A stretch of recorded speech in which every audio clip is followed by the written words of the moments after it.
argumentación judicial y el proceso penal acusatorio para obviamente sentar las bases de lo que hemos venido comentando en lo relativo a la cuestión de la argumentación vía jurisprudencial. Bueno, retomando lo que veníamos comentando la vez pasada, un segundo. ¿Dónde está? Aquí está. Este es el tema que ahora estamos tocando, ¿no? El segundo tema. El segundo tema es la argumentación judicial y el proceso penal. La idea de esta segunda parte, la idea de esta segunda, de este segundo tema, mejor dicho, es precisar o hacer valer algunos aspectos con respecto a la manera en la cual el juez o la jueza, la persona juzgadora, fundamenta sus determinaciones judiciales. ¿De qué manera cuando el juez, cuando la jueza establece en su resolución algún tipo de argumento, pues digamos, cómo es que se forma ese argumento o de qué manera se sustenta dicho argumento? Para esto, como veníamos comentando la vez pasada, la idea es dividir esta plática en 4 puntos que ahorita ustedes ven en pantalla. El primero es esta idea de la estructura de la decisión judicial, que es un tema que veníamos comentando la vez pasada, la estructura de la decisión judicial, un tema, un tópico que veníamos comentando desde la vez pasada, ¿sale? La estructura de la decisión judicial, por una parte. ¿Sale? Por otra parte, bueno, en este punto es donde explicábamos cómo se sostiene o cómo se estructura o qué elementos tiene una decisión judicial en la una idea clásica, en una idea contemporánea, qué elementos serían los mínimos a tomar en consideración para poder, pues, delimitar de qué manera vamos a precisar algún punto de la sentencia. Y como lo venimos comentando, tenemos lo que es una estructura básica o muy tradicional, que es el proemio, los resultandos, considerando estos puntos resolutivos, y una idea pues más contemporánea que tiene que ver con apartados específicos, los cuales pues se citan de forma pues detallada en la decisión. Entonces, en el primer punto lo que tocábamos es la estructura de la decisión judicial. En el segundo punto ya tocábamos o comentábamos que hay ciertas problemáticas que tienen que ver con la argumentación jurídica. La argumentación jurídica como aquella cuestión que se relaciona, aquella cuestión que se relaciona con qué? Se relaciona con con la pregunta sobre qué norma, qué cuestión normativa es la que se debe de ocupar. En la argumentación jurídica, la pregunta o las dos preguntas de esencia es cuál es la norma que se pretende aplicar o la ley correspondiente, y en su caso, que también es importante, cuál es la interpretación que estimamos otorgarle a esa norma. Interpretación que estimamos otorgarle a esa norma. Entonces, en la argumentación jurídica, lo que se pretende es esos dos puntos, ¿no? La identificación de la norma aplicable o la interpretación correspondiente. El tercer tema, son los temas que vamos a ver el día de hoy, que es la argumentación probatoria. Aquí la pregunta es saber o esclarecer si el hecho se encuentra o no probado. Si el hecho se encuentra o no probado. En la argumentación probatoria, lo que se pretende es advertir si el hecho se encuentra o no acreditado. Y a partir del material probatorio que se presente en un caso concreto, se podría delimitar si efectivamente ese hecho que es puesto a consideración, y en la materia penal el hecho que ha establecido el Ministerio Público, pues existe o aconteció en un momento oportuno. Entonces, el tercer tema tiene que ver con el problema de si está o no acreditada la cuestión de hecho. Si está o no acreditada la cuestión de hecho. Y los argumentos que pudiesen comentarse en ese apartado relativo a la cuestión de la prueba. El tema número 4 ya es el tema relativo a la argumentación a partir de jurisprudencia. La argumentación a partir de jurisprudencia que es una forma especial o especializada de poder argumentar. Es una forma especial o especializada de poder argumentar. Esa forma especial o especializada de poder argumentar, digamos que es una manera de poder justificar las decisiones judiciales, un punto a tomar en consideración cuando nosotros o cuando los jueces, las juezas, justifican sus decisiones. Argumentación con jurisprudencia es, digamos, un último tema que vamos a abordar y que sería la antesala, sería el, pues el punto, el momento para poder entrar posteriormente ya a la diversa jurisprudencia relevante en sistema penal acusatorio. Entonces tenemos ahí 4 temas que son los que habíamos comentado la vez pasada para poder pues, desarrollarlos, ¿no? Por su parte, un segundo, el primer tema que tiene que ver con la estructura de la decisión judicial es el primer tópico que habíamos abordado, ¿sale? En cuanto a este tema, denominado la estructura de la decisión judicial, comentábamos que en primer término debíamos identificar el llamado silogismo judicial. Ese silogismo tiene una premisa mayor que significaría la norma penalmente relevante, la premisa mayor, y una premisa menor. La premisa menor es la cuestión de hecho que en su debido caso se va o se acredita en el caso. Si se acredita la cuestión de hecho, y esa cuestión de hecho encuadra en la hipótesis normativa, entonces lo que tenemos como conclusión es una conclusión que tiene que ver con la subsunción del hecho a la cuestión normativa. Entonces, tenemos la premisa mayor, que es la norma aplicable penalmente relevante, sea de manera sustantiva, sea de manera procesal, ¿sale? La premisa menor, que es la acreditación de los hechos, la premisa menor que resulta ser la acreditación de los hechos, ¿sale? Y esa acreditación de los hechos, si la misma, una vez probada la hipótesis de hecho, encuadra en la premisa mayor, eso implica propiamente, pues, la conclusión que es la mera subsunción. Silogismo judicial es lo que comentábamos la vez pasada. Y en la estructura del razonamiento judicial, cuando la judicatura hace una resolución, en una estructura básica, muy sencilla, muy preliminar, inicial propiamente de la decisión. Tenemos un proemio, tenemos considerandos, bueno, resultandos, considerandos y puntos resolutivos.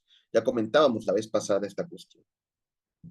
En cuanto a una estructura compleja, tenemos varios tópicos que son materia de debate, incluso desde la cuestión relativa a la identificación de las partes. ¿Se es víctima o no se es víctima? ¿Se es imputado o no se es imputado? Entonces, desde el tema relativo a la identificación, ya teníamos o tenemos problemas o tópicos relativos a solución. Presupuestos o cuestiones previas sería la segunda cuestión, que ahí abarcaría cualquier cuestión de previo y especial pronunciamiento. Ahí abarcaría cualquier cuestión de previo y especial pronunciamiento. Tenemos incidencias de fondo en la decisión judicial, valoración probatoria, acreditación de los hechos, clasificación judicial de los hechos y las consecuencias jurídicas correspondientes. Entonces tenemos ahí, eso comentábamos paso a paso la vez pasada en lo relativo a lo que es, bueno, la estructura compleja de una resolución judicial.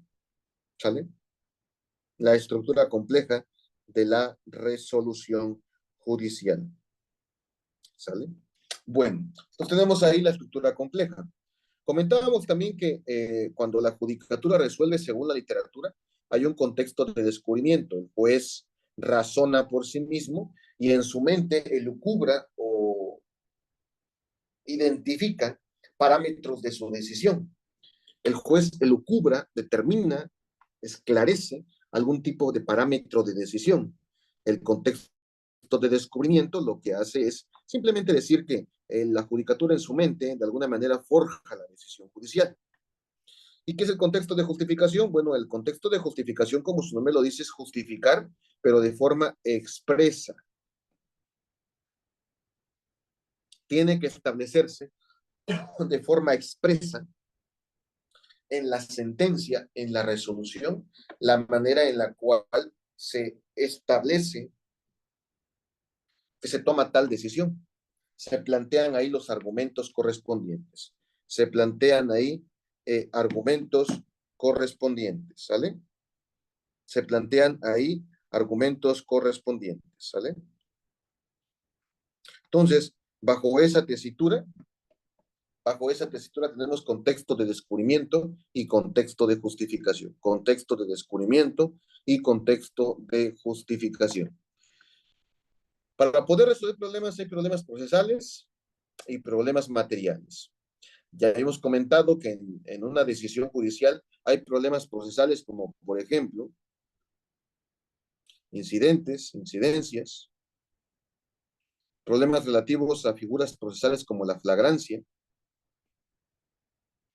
medidas cautelares, personales, problemas del entendimiento de la intervención de comunicaciones, problemas relativos a lo que es el cateo, problemas relativos a cuestiones probatorias como la valoración de la prueba.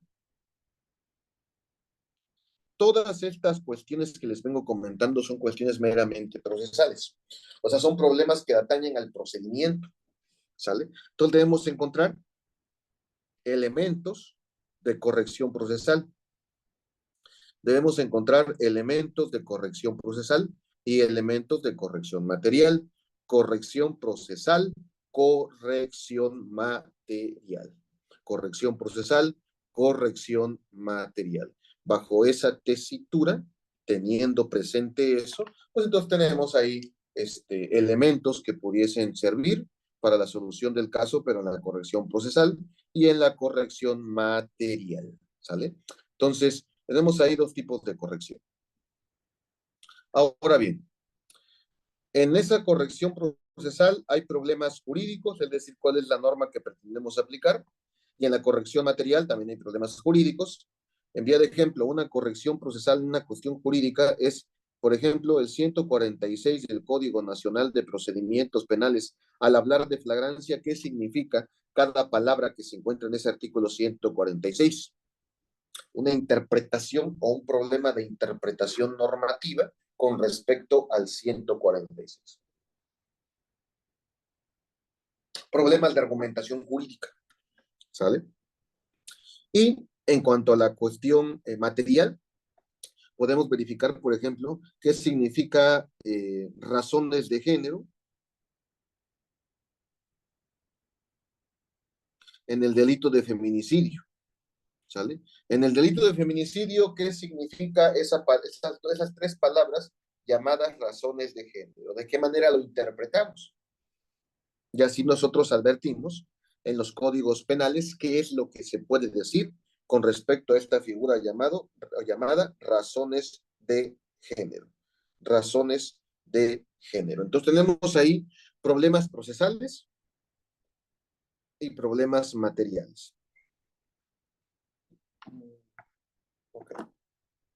Y en cuanto a la argumentación probatoria, retomando lo que dice el 146, tema de flagrancia, esto no se debate en la cuestión probatoria. Aquí la pregunta es, ¿sí efectivamente a las 7 de la mañana Juan Pérez fue detenido? A las 7 de la mañana dice la policía municipal, la policía estatal, a las 7 de la mañana fue detenido Juan Pérez. Ese es el hecho materia de acreditación. Independientemente del debate relativo a la cuestión jurídica, aquí lo que se plantea o lo que se advierte es que a las 7 de la mañana Juan Pérez fue detenido. Esa es la hipótesis de hecho que serviría para los efectos de la cuestión procedimental. Pero aquí la hipótesis de hecho queda a la cuestión probatoria, ¿sale? La hipótesis de hecho, ¿sale? Es la que se debe de probar. La hipótesis de hecho es la que se debe de probar. Y como es la que se debe de probar, entonces eso se encuentra presente en el campo de la argumentación probatoria. Entonces, estos son los temas que tocábamos la vez pasada. Son los temas que tocábamos la vez pasada y que obviamente, pues, en el caso es el inicio. Ahora bien, esa es la estructura de la decisión judicial, muy genérica, muy puntual. Ahora, vamos a hablar de teoría de la argumentación jurídica. Teoría de la argumentación jurídica. A ver, ¿dónde está? Acá está. Dice, teoría de la argumentación jurídica, por una parte, como varios temas, ¿no? Método jurídico y argumentación. Estado de derecho legal al Estado de Derecho constitucional. La interpretación jurídica, la argumentación jurídica, la justificación interna, corrección lógica y falacias, justificación externa, diversidad argumentativa, control directo, etcétera. No una respuesta correcta, sino una respuesta argumentada, herramientas argumentativas, principios y diversos tests, etcétera. Vamos a explicar esto. Primero, del método jurídico a la teoría de la argumentación jurídica. Veamos a qué nos referimos con esto. Del método jurídico a la teoría de la argumentación jurídica. Bueno, un ejemplo, ¿no? El Código Nacional de Procedimientos Penales tiene 490 artículos, tiene 13 transitorios, tiene 10 reformas, ¿sale? Ese Código Nacional de Procedimientos Penales, pues cualquiera lo maneja, es una cosa que francamente es muy sencillo de poder leer, estudiar y, por así decirlo, pues aprendérselo si quieren. Entenderlo es otra cosa. El Código Nacional de Procedimientos Penales, reitero, tiene 490 artículos, tiene 13 transitorios, tiene 13 reformas. Tiene 13 transitorios y tiene 10 reformas. Ese Código Nacional de Procedimientos Penales, uno podría leer cualquier artículo del Código Nacional y ese artículo, ese Código Nacional de Procedimientos Penales tiene que ser forzosamente interpretado y posteriormente argumentado para poder resolver si efectivamente se refiere a algo o de cierta manera al Código Nacional. ¿Y por qué comentamos esto? Bueno, por lo siguiente. Miren, un ejemplo que ustedes quieran, a ver. Bueno, ahorita estamos en Baja California, estamos aquí cerca de Los Cabos y tenemos una audiencia intermedia, solamente poner un ejemplo ahí. La fiscal que lleva el asunto, mucha argumentación, pero me parece que ahí, bueno, no me parece, la Suprema Corte creo que ha delimitado estas cosas y vamos a poner un ejemplo, ¿sale? El Código Nacional de Procedimientos Penales, en el artículo 383 de dicho Código Nacional de Procedimientos Penales, establece un artículo muy conocido, muy aplicado, muy citado constantemente en la audiencia de juicio, que es el tema de la acreditación para la incorporación de documentos, evidencia, etcétera, ¿no? Eso cita el 383. El 383, al menos, no quiero meter más temas ahí, pero el 383 establece al menos tres palabritas que son muy, o podemos extraer de ahí tres palabritas que son muy interesantes para efectos del esclarecimiento. Y que entendiendo la naturaleza de la interpretación de ese 383 podríamos esclarecer ciertas ideas, ¿no? Dice 383, incorporación de prueba. Los documentos, objetos y otros elementos de convicción previa a su incorporación a juicio deberán ser exhibidos al imputado, a los testigos o intérpretes, a los peritos y los peritos para que los reconozcan o informen sobre ellos. Solo se podrá incorporar a juicio la prueba material o documental aquella que haya sido previamente acreditada. Ese código establece tres palabras que me parecen importantes y lo voy a ocupar para mi ejemplo. La palabra previamente o la palabra acreditación. La segunda palabra es la exhibición y la tercera palabra es la incorporación. Y es en ese orden: acreditación, exhibición e incorporación. Resulta que pasa lo siguiente. Primera pregunta: ¿qué significa acreditación o previamente acreditada? Bueno, esa respuesta va a depender de varios factores. Primero, si alguno de aquí presente le pone su veladora a las técnicas de litigación en el sistema acusatorio del sistema norteamericano, pues va a tener una respuesta. Y me parece que es una respuesta errada, pero la va a tener. ¿Sale? Si alguien dice, bueno, es que las técnicas de litigación norteamericanas son lo mejor del mundo, casi, no sé, le pongo su veladora, su santo a las técnicas de litigación norteamericanas, son importantes. Sin embargo, el punto es que a veces nada más se medio que se estudia, o a veces ni siquiera se ha estudiado bien el código de procedimientos o el código de justicia criminal propiamente en cada uno de los 52 estados de Estados Unidos, más el código federal de evidencia, y a partir de eso a veces nada más se toma la regla como si fuera, pues como tal y como se maneja ya, ¿no? La previa acreditación. Bueno, para el sistema norteamericano, una prueba previamente acreditada, ellos lo traducen en previamente autenticada, el criterio, los criterios de autenticación. Las reglas de evidencia que ustedes pueden checar a partir de las reglas 700 u 800 de cada código de evidencia norteamericano, establece la forma de acreditación de la evidencia material, la evidencia o la prueba material, la prueba documental y otros tipos de pruebas. En el sistema norteamericano hay una audiencia evidenciaria en la cual en esa audiencia lo que se pretende establecer es si esa prueba no tiene ningún obstáculo para su incorporación. Y por eso en el sistema norteamericano hay métodos de autenticación. Por ejemplo, si yo traigo un documento y ese documento está apostillado, yo debo traer anexo ese apostillamiento, más inclusive la certificación notarial, que emita propiamente la autoridad del Estado correspondiente.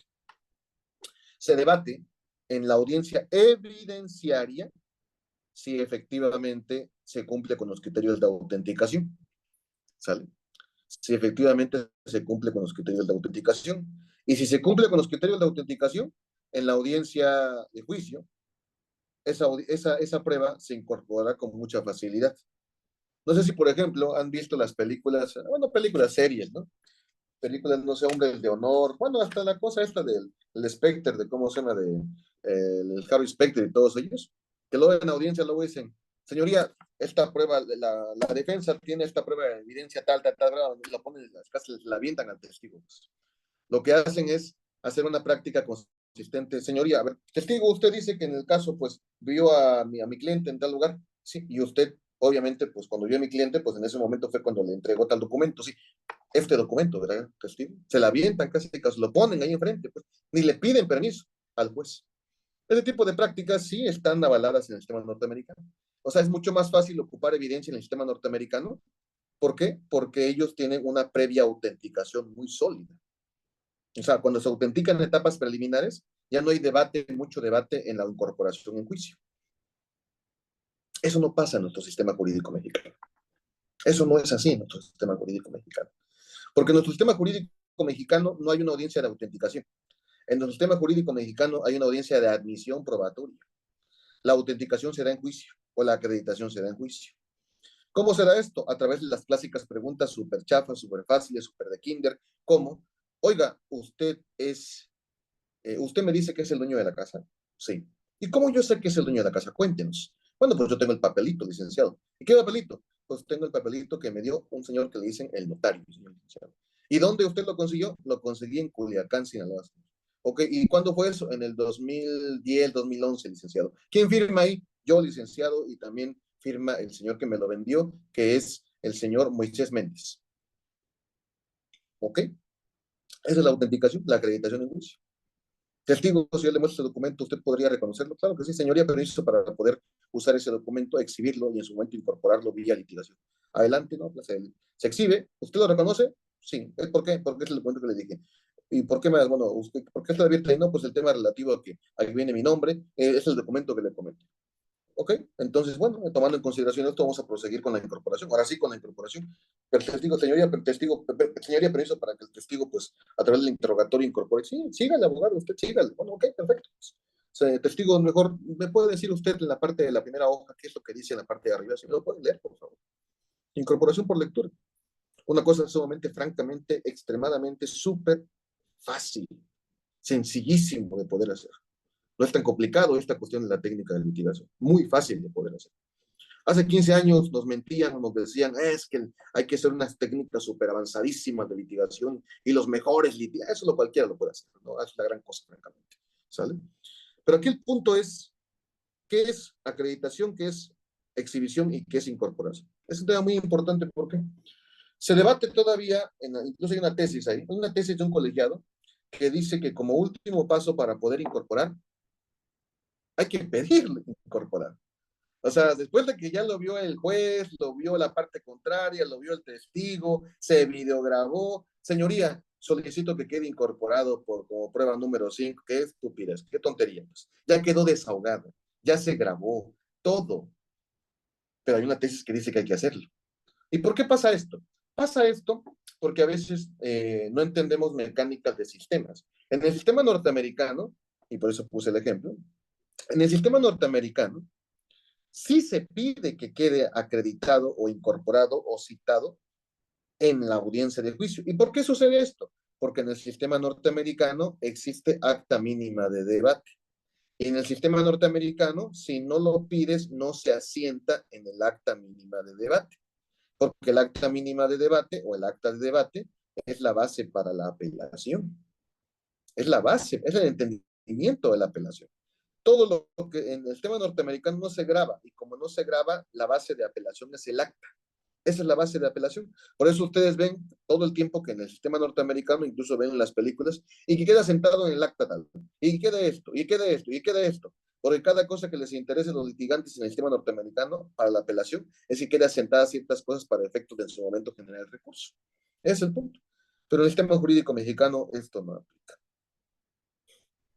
Todo esto que les acabo de decir lo dice el Código Nacional de Procedimientos Penales, pues no lo dice. No lo dice. El Código Nacional de Procedimientos Penales no dice todo esto que les acabo de comentar. Solamente el 383 dice, el 383 dice los documentos, objetos y otros elementos de convicción previa a su incorporación a juicio deberán ser exhibidos al imputado, a los testigos o intérpretes y a los peritos para que los reconozcan o informen sobre ellos. Solo se podrá incorporar a juicio como prueba material o documental aquella que haya sido previamente acreditada. Es todo lo que dice el Código, no dice más. Entonces, aquí, ¿qué hacemos ante esta problemática o esto que les acabo de explicar o comentar? Bueno, aquí acontece algo muy importante. O en su debido caso, ¿sale? O en su debido caso, eh, nos atenemos a la literalidad de la norma, si es que podemos hacerlo, o en su debido caso, interpretamos la norma. Estos dos problemas de nos atenemos a la literalidad de la norma o interpretamos la norma, hoy día nos queda claro que por supuesto que desde luego necesitamos interpretar la norma. Es obligatorio, forzoso, pero eso no pasaba hace 200 años. ¿Sale? El método jurídico, si nosotros leemos cualquier libro de teoría del derecho, que se supone debemos tener en nuestro despacho, en nuestra oficina, mínimo el clásico de García Maínez, Introducción al Estudio del Derecho, mínimo Teoría Pura del Derecho de Hans Kelsen, ya jodido concepto del derecho de Herbert Hart, Manuel Atienza, Introducción al Derecho, es literatura obligatoria, pues. Hay abogados que tienen códigos comentados en su despacho, se puede ocúpenlo para nivelar la mesa, pues, ¿sale? Para eso ocúpenlo, pero libros en literatura especializada en teoría del derecho y filosofía del derecho es lo que debemos tener, porque así razonamos, así aprendemos a razonar, aprendemos a argumentar en su debido caso, ¿sale? Entonces, bajo esa tesitura, la literatura en teoría del derecho nos explica o nos hace ver algo muy interesante. A finales del siglo XVIII, principios del siglo XIX, se forjó propiamente la idea del positivismo jurídico. En el siglo XVIII, a finales del siglo XVIII, comenzaba lo que es el positivismo de finales de ese siglo, y a partir de eso el derecho no se interpretaba, el derecho simplemente se decía, ¿sale? Y en el siglo XVIII y principios del siglo XIX se hablaba del método jurídico, se hablaba del método jurídico, ¿sale? Se hablaba del método jurídico. Bueno, ese método jurídico simplemente era la simple y llana subsunción. El derecho decía algo y nosotros pensábamos hace 200 años, todavía hay gente que lo piensa hoy día, pero no debe ser así. Pensábamos hace 200 años que los códigos eran perfectos, que los códigos daban la solución, que el código decía la solución y la ley daba la solución con mucha facilidad. O sea, era demasiado ingenuo el operador de hace más de 200 años. Que el código lo dice, el código lo alude, como si el código no fuese materia de interpretación. ¿Sabes? Entonces, eh, hace aproximadamente 200 años, a finales del siglo XVIII y principios del siglo XIX, lo que se forjó fue la idea del positivismo científico en un primer entendimiento consistente en que la norma no se interpretaba, la norma simplemente se subsumía. ¿Sale? Y por eso, en el siglo XIX, principios del siglo XIX, 1810, 1820, se forja la idea del método jurídico a partir de al menos tres escuelas, que es la escuela analítica inglesa en Inglaterra, la jurisprudencia de conceptos en la Alemania y la escuela de la exégesis en Francia. ¿Sale? Estas tres escuelas lo que pretendieron establecer es un criterio meramente subsuntivo.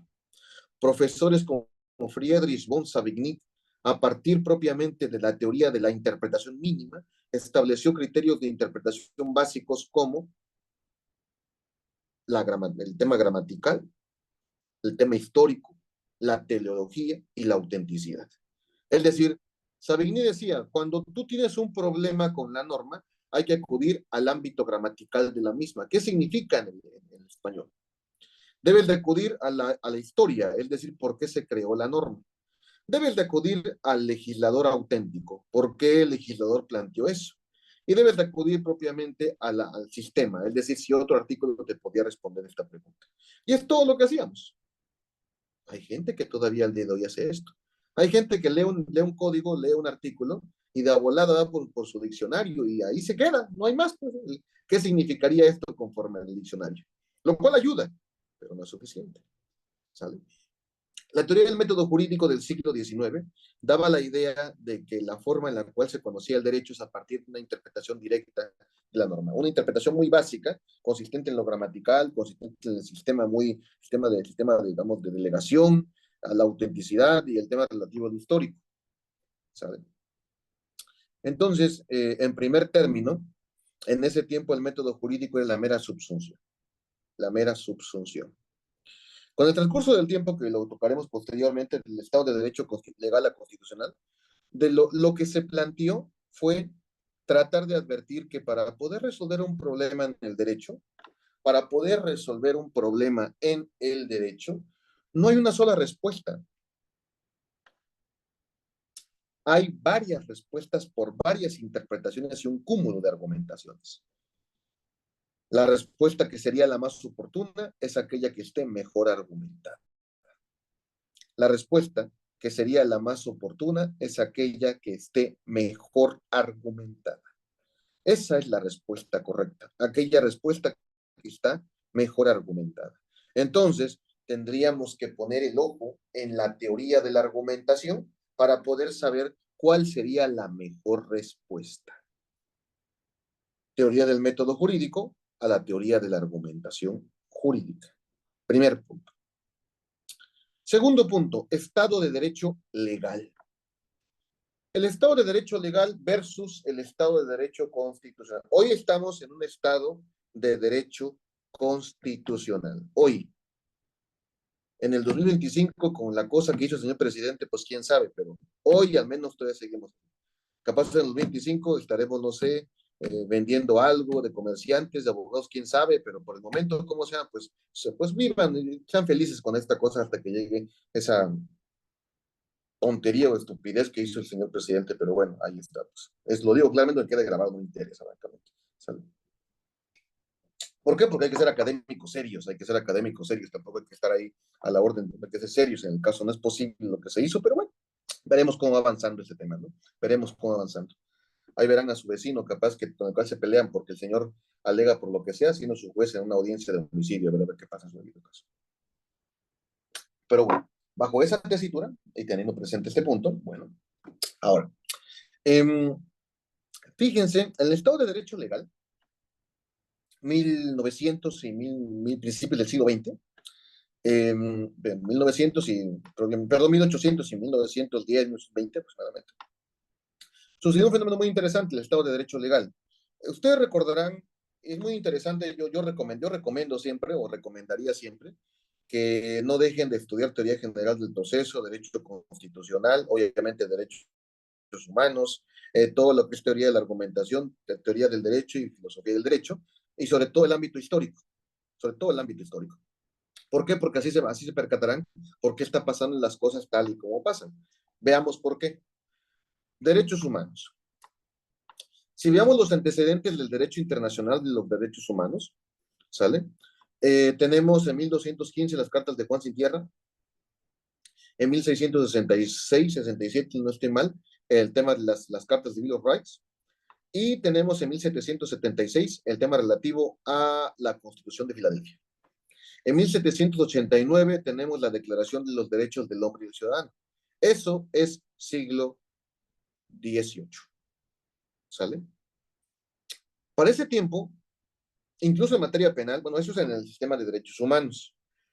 ¿Ustedes han escuchado algún documento importante que hubiese, algún documento relevante, históricamente relevante, en el siglo XIX? Es decir, en el siglo, perdón, en el siglo, sí, el siglo XIX, es decir, en 1800, de 1800 todo hasta de 1801 a 1899, no lo van a encontrar, porque es el siglo del oscurantismo. Es el siglo en el cual nos olvidamos del derecho internacional. ¿Y por qué pasó esto? Bueno, en el sistema de derechos humanos ya no hay más los documentos. Bueno, en la teoría general del proceso, en la teoría general del proceso, se estudia, por ejemplo, el tema del privatismo, el publicismo, en la escuela procedimentalista y el procesalismo científico, ¿sale? El privatismo como aquella forma en la cual el proceso se resolvía a partir de cuestiones privadas. Y ahí estudiábamos siempre lo que es las leyes acciones de los derechos del sistema del derecho romano, ¿sale? Las leyes acciones, un particular acudía a un pretor. Recuerden, monarquía, república, imperio. En la república estaban dos pretores y en su debido caso ellos fijaban obviamente las acciones a postular. Iba el particular al pretor y el pretor obviamente establecía la acción y a partir de eso se hacían las leyes acciones, ¿sale? Pero era una cuestión meramente particular, el sistema privatista del derecho procesal, ¿sale? Posteriormente, después de con la, previo a la segunda edad media, perdón, previo a la edad media, específicamente en los tiempos de la escolástica, a partir propiamente de lo que surgió con todo este, pues con toda esta cosa que hizo la iglesia ya en el siglo XII, XIII, XIV y XV, toda esa masacre que hizo la iglesia, todo lo que a muchos que yo soy católico, bueno, pienso que soy católico, pero quién sabe que soy, pero muchos que dicen en Dios y Jesucristo y cuanta cosa, pues me gustaría que chequen todo lo que hicieron de 1300, 400, 500 hasta 1700, todo lo que destruyó la iglesia propiamente y todas las masacres que hicieron como iglesia en ese tiempo. ¿Y eso por qué lo comentamos? ¿Por qué? Porque en ese tiempo también se despidió lo que es el sistema privatista y nace el sistema publicista. En razón de todo lo que generó la iglesia, se actualizó la división entre Estado, lo que tiene que tener el Estado y lo que sean los particulares. Posteriormente a eso apareció el tema de la época procedimentalista. Esto nació a principios del siglo XVIII, ¿sale? Bueno, a mediados del siglo XVIII, todo el siglo XIX, y culmina con el principios del siglo XX. La etapa procedimentalista lo que hizo fue crear códigos o leyes de procedimientos, en la cual bajo el telón o bajo la idea del Estado se crearon procedimientos, ¿sale? Y por eso ustedes recordarán en 1806, 8 y 10 se crearon los 5 códigos de Napoleón: el Código Civil, el Código Penal, el Código Comercial, el Código de Procedimientos Civiles, el Código de Procedimientos Penales. 5 códigos que forjaron propiamente la base del procedimentalismo del siglo XIX, ¿sale? ¿Por qué es importante generar esto? Porque si ustedes, es más, si ustedes ahorita están en su oficina, capaz, ¿no? Si tienen ahí su Código Civil por ahí, en el país con un código civil pueden cometer homicidios, de hecho, porque está tan grande el código, o sea, tiene un montón, está tan gordito el código, que pueden, ¿cómo se llama?, generar, golpear a una persona y hasta homicidio pueden cometer, ¿sale? Ese código es también un tabique, todos los códigos civiles son muy grandes, son muy, muy grandes. Y muchos artículos de ese Código Civil son capaz, nunca se han ocupado, difícilmente se han ocupado. Es demasiada legislación en el Código Civil. ¿Y por qué comentamos esto? Bueno, por la siguiente consideración. El Código Civil y el Código de Comercio son los ejemplos vivos todavía de la etapa procedimentalista del derecho procesal, en la cual lo que se pretendió establecer es fijar el mayor número de artículos para la mayor previsión de supuestos. ¿Sale? ¿Por qué se generó esto? Porque se desconfiaba del juez o la jueza. Bueno, el juez, porque no existía juez en el tiempo. Se desconfiaba del juez. Se pensaba que el juez, cuando le das menos rango de acción, es mucho mejor su decisión. O sea, mientras más detallado esté la norma, mejor va a determinar porque solamente subsume. ¿Sale? Mejor va a determinar porque solamente subsume. Bajo esa tesitura, entonces, en ese tiempo, en el siglo XIX y principios del siglo XX, nace el tema del Estado de Derecho Legal. El Estado de Derecho Legal significa, primero, guiarse esencialmente de lo que dice la ley, nada más que la ley y solamente la ley. La ley lo dice todo, la ley lo es todo. Ahí surgen adagios o ideas como la siguiente: dure lex et lex, la ley es dura, pero es la ley, ¿sale? La ley es dura, pero es la ley. Adagios de ese tipo nacen, ¿por qué? Porque se pensaba que la ley era tan clara que no requería interpretación, ¿sale? Primera característica del Estado de Derecho Legal, la dureza de la ley o la especificación de la ley y no hay más. Primera cuestión. Segunda cuestión, el hecho de que se estableciera con cierta claridad en la cuestión legislativa según su criterio, eso implicaría que no hay necesidad de voltear la vista al derecho internacional, porque el derecho internacional, simplemente el derecho internacional, ¿sale? Porque el derecho internacional no resuelve nada, ¿sale? El derecho internacional simplemente es una mera referencia que no nos sirve absolutamente para nada. Y por esa razón el Estado de Derecho Legal dice, lo que importa es el derecho interno, no el derecho internacional, ¿sale? El derecho internacional no ayuda según el Estado de Derecho Legal, ¿sale? Hace 200 años se tenía esa idea arcaica que el derecho internacional no ayuda, que los tratados no ayudan, que las cortes interamericanas o cortes internacionales no ayudan, que son derechos que supuestamente dan, que nadie se puede meter con el Estado, nadie se puede meter con lo que dice un Estado, porque cada Estado se legisla, ¿sale? El Estado propiamente es el que determina. Dicho en palabras más exactas, dicen que el pueblo es bueno y él es el que decide, ¿sale? Entonces, bajo esa tesitura, pues creo que ese discurso, pues ya lo han escuchado en su debido caso, ¿sale? Bajo esa tesitura, hace 200 años se tenía este tipo de ideas. Hace más de 2 siglos se tenía esta idea de que el derecho es tan perfecto que pues por esa razón, digamos, pues no hay necesidad de interpretación. No requerimos al intérprete. Segunda cuestión. Tercera cuestión, en razón de que no requeríamos el derecho internacional y nos centramos en el derecho interno, la interpretación casi era inexistente, no sucedía. Es más, el derecho se enseñaba a partir de la ley. Yo todavía tuve maestros en la facultad, ya hace tiempo, ya tenemos ya un tiempecito, tenemos 37 años, ya hace 15 años aproximadamente cuando estábamos en la facultad. Tuve maestros todavía que te enseñaban así, te ponían un artículo, comenzaba su clase, buenos días jóvenes, sí, sí, profesor, ¿en qué artículo nos quedamos? En el artículo 500, maestro, ah, sí, artículo 500, empezaban a leer el artículo y daban la explicación del artículo. Yo todavía tuve maestros así, maestros con 200 años de antigüedad en su enseñanza, maestros que simplemente decían un artículo y daban la interpretación. Por eso los códigos comentados, francamente, son sumamente criticables, la verdad. ¿Por qué? Porque un código comentado, ¿de qué sirve un comentario? Hay que estudiar la institución, hay que estudiar a qué nos referimos. Si un código va a estudiar, por ejemplo, el 337 del Código Nacional relativo al descubrimiento probatorio, debería mejor estudiar la institución llamada descubrimiento probatorio y atender a todas las características que pudiese tener esa institución, jurídicamente hablando en cuanto a ley y también en cuanto a literatura. Bajo esa tesitura, entonces, esta postura o esta idea de la enseñanza que se tenía del derecho era meramente legal. Se decía un artículo y se estimaba lo que dice ese artículo. Por esa razón existían los glosadores. los glosadores, ¿sale? Entonces, teniendo presente ese segundo.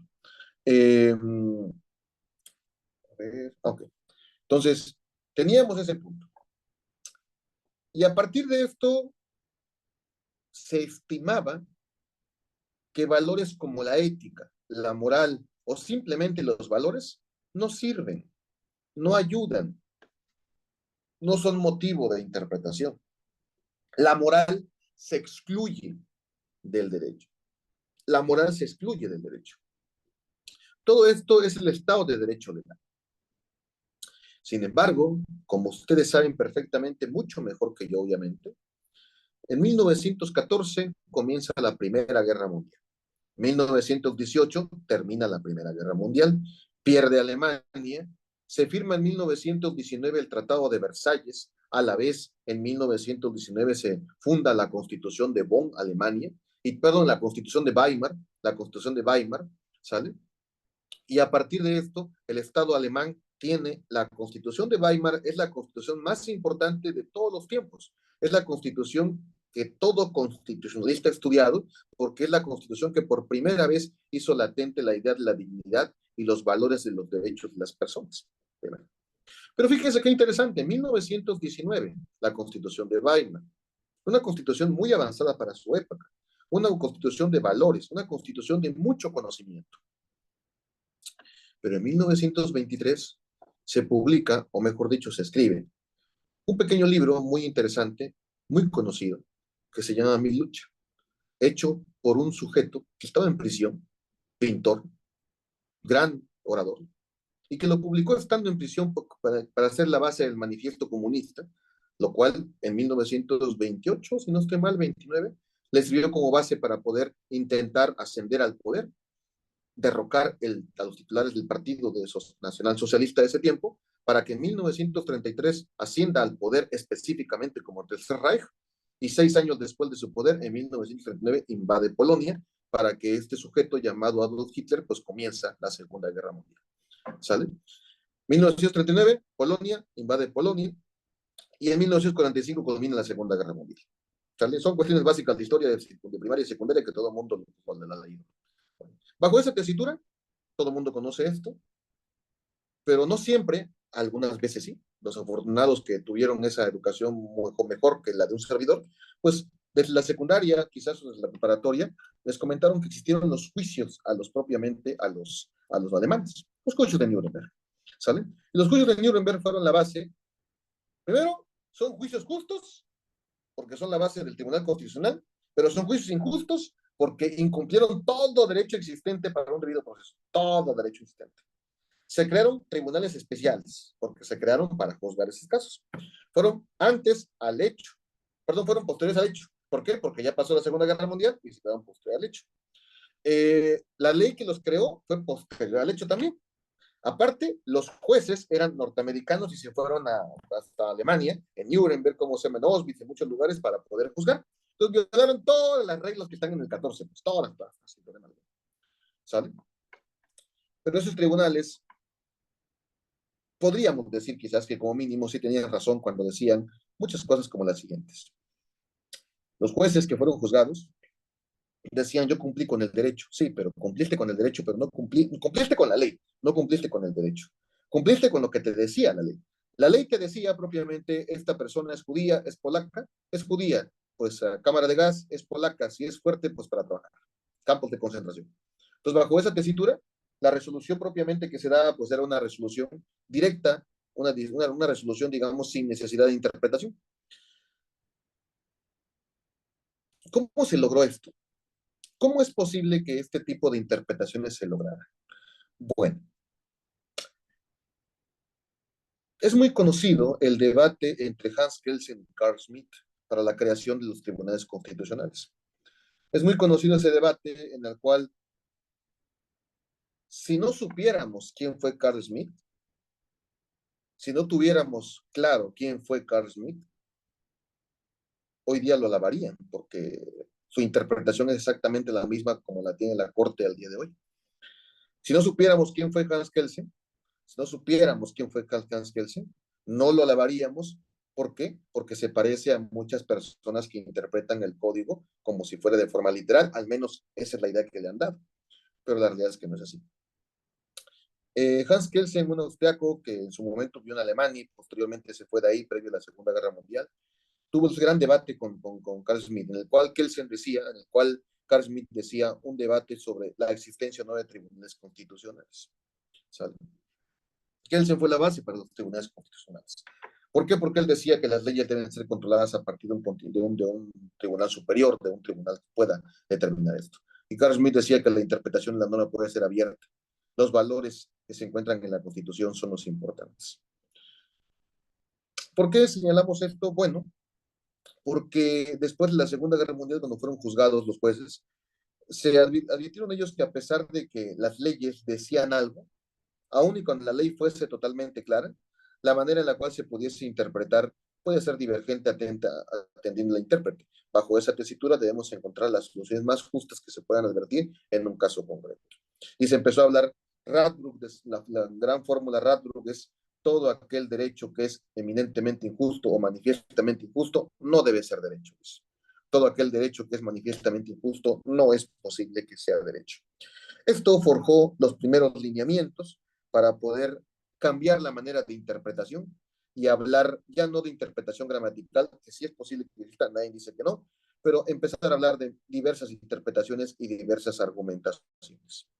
Y a partir de eso, la mejor solución es aquella que tenga la mejor argumentación. La mejor argumentación cumpliendo con el mayor número de criterios de corrección. Veamos a qué nos referimos con esto. El hecho de que la norma no está clara, sino que requiere interpretación.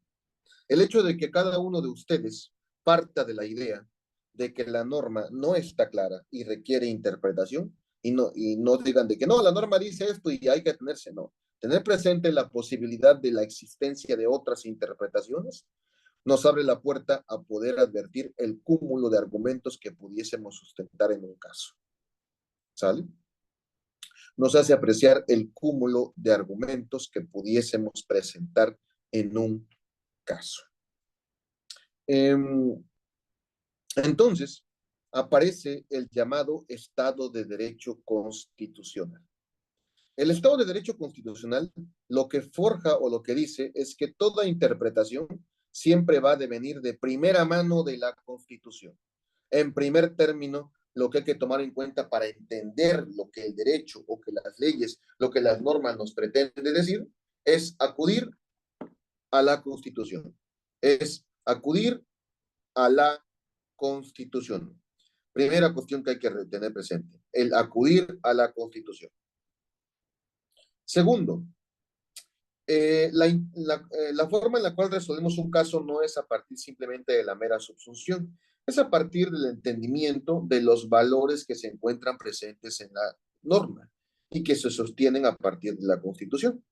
Los valores que se encuentran presentes en la norma y que se sostienen a partir de la Constitución. ¿Sale? Entonces, la interpretación ya no es eminentemente gramatical, auténtica, histórica, no. La interpretación ya podemos forjarla con el mayor número de argumentos existentes. Lo podemos interpretar a partir de argumentos que fuesen, no sé, epistémicos. Lo podemos forjar a partir de argumentos incluso religiosos, argumentos culturales, argumentos de ciencia, argumentos lógicos, argumentos pragmáticos. Hay muchísimos argumentos para poder sostener alguna solución de un caso concreto. Entonces, lo que dice el Estado de Derecho Constitucional es que la teoría de la argumentación es la que va a definir el sendero de la resolución, de la respuesta correcta. Es decir, el mayor número de argumentos con el mayor número de criterios de corrección.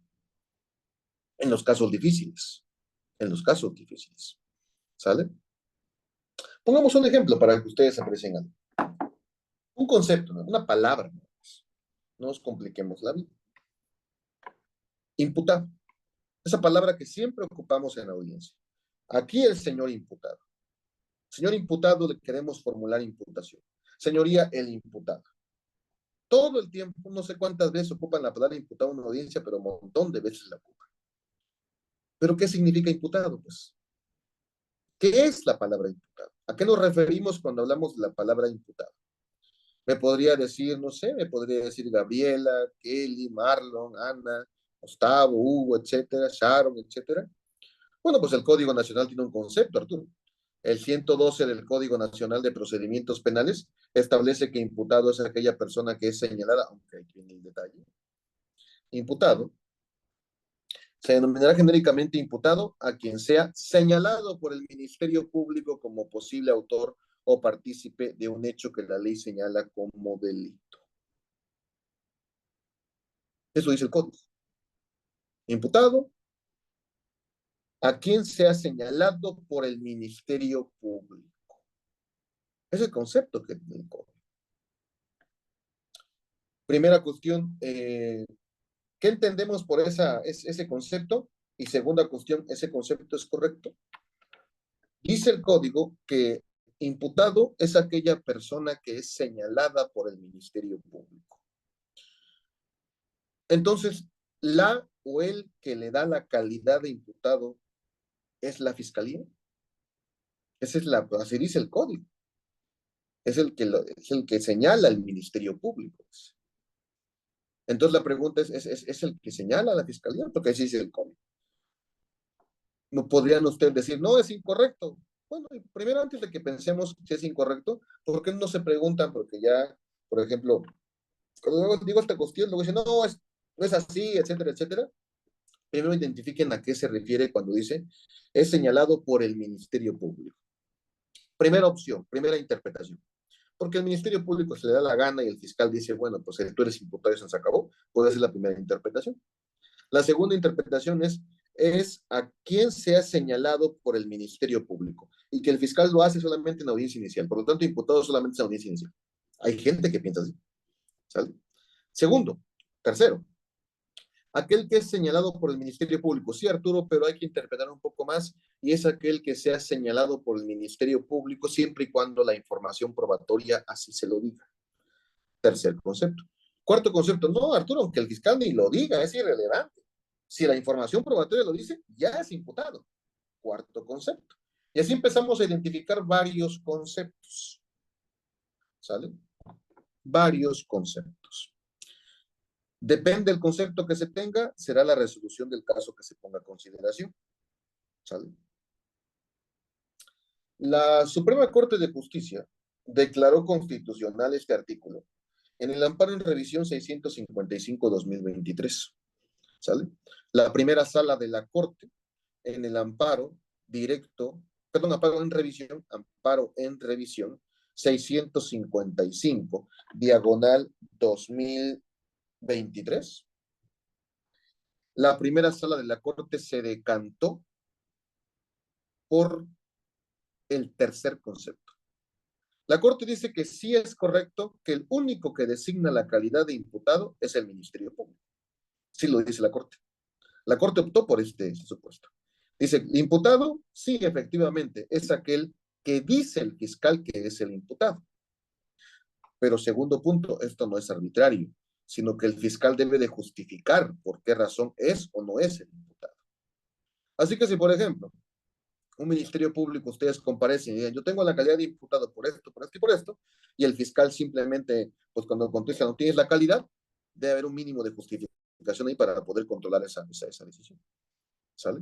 Entonces, se opta por el tercer concepto y la Corte da sus justificaciones. Dice la Corte, esto porque no podemos dejar al arbitrio de cualquier persona la calidad de imputado. Debe darlo el Ministerio Público, pero esa calidad que otorgaría el Ministerio Público debe estar controlada a partir de la decisión judicial. Esa calidad que da el imputado, esa calidad de imputado, debe estar controlada a partir de la decisión judicial. Por lo tanto, debe ser controlable por alguna autoridad judicial. Por lo tanto, debe ser controlable por alguna autoridad judicial. ¿Sale? Debe ser controlable por alguna autoridad judicial. ¿Sale? Esa autoridad judicial es la que va a controlar si la fiscalía obró correctamente. Y dice la Corte que para esto tendría que existir material probatorio que así lo aduzca, porque a partir de eso es cuando el fiscal va a justificar si es o no es imputado.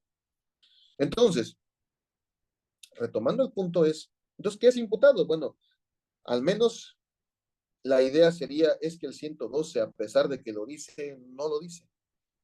O sea, a pesar de que lo dice, debemos interpretar, debemos hacer el esfuerzo interpretativo y la argumentación correspondiente para solventar el problema.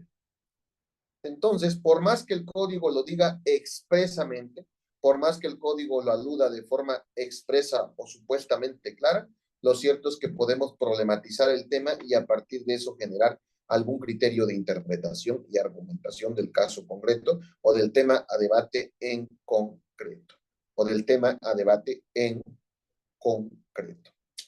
Entonces, tenemos ahí que cuando se pasa al Estado de Derecho constitucional, la idea es que la interpretación y argumentación abona al esclarecimiento del problema planteado y es lo que la literatura ha llamado casos difíciles. Casos difíciles. Casos difíciles como aquellos en los cuales la interpretación o el problema planteado no es tan fácil de poder resolver, sino que requerimos criterios distintos de interpretación y argumentación. El Estado de Derecho Constitucional pone sobre la mesa ese punto. Asimismo, el Estado de Derecho Constitucional pone sobre la mesa la idea de los valores. Evaluar un problema a partir de valores. Cuando hablan, por ejemplo, de la presunción de inocencia, cuando hablan del acceso a la justicia, el derecho de defensa, el derecho a la contradicción, el derecho a la prueba, siempre hablan de valores. Un valor constitucional, el derecho de defensa, tengo el derecho a defenderme. Si alguien me dice algo, yo tengo el derecho a defenderme. Si alguien me comenta, tengo el derecho a defenderme. Son valores constitucionales, son valores que están en la Constitución. ¿Sale? Y a partir de eso se argumenta, a partir de eso se sostiene la decisión. ¿Sale? Y a partir de eso es porque podemos seguir afirmando que cualquier problema que ustedes tengan en mente tiene más de una solución.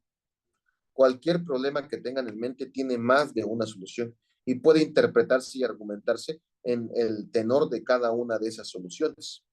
Pero aquella solución que esté mejor justificada será la solución que en el caso concreto pues servirá y delimitará el caso. ¿Sale? Entonces, la diferencia o esa diferencia entre Estado de Derecho legal y Estado de Derecho constitucional. ¿Sale? Te escucho, Vicente, voy a tomar un salto. Maestro, ¿cuál sería su concepto de imputado? Porque el código establece diferentes... Te escucho. Ajá. Sí, te escucho, te escucho. Sí, le digo que, ¿cuál sería su conclusión sobre el concepto? Porque el código establece diferentes momentos y también establece diferente nombre. Está acusado, está imputado, está indiciado, está procesado. Bueno, y eso se refiere a la misma persona, pero en diferentes momentos. Y una vez que en una trabajas con datos de prueba, y en otro con pruebas. Entonces, aquí el problema de la argumentación es a veces como que se hace muy complejo argumentar o que cada quien argumenta como quiere y que se acerque más a la... Yo le decía alguna vez a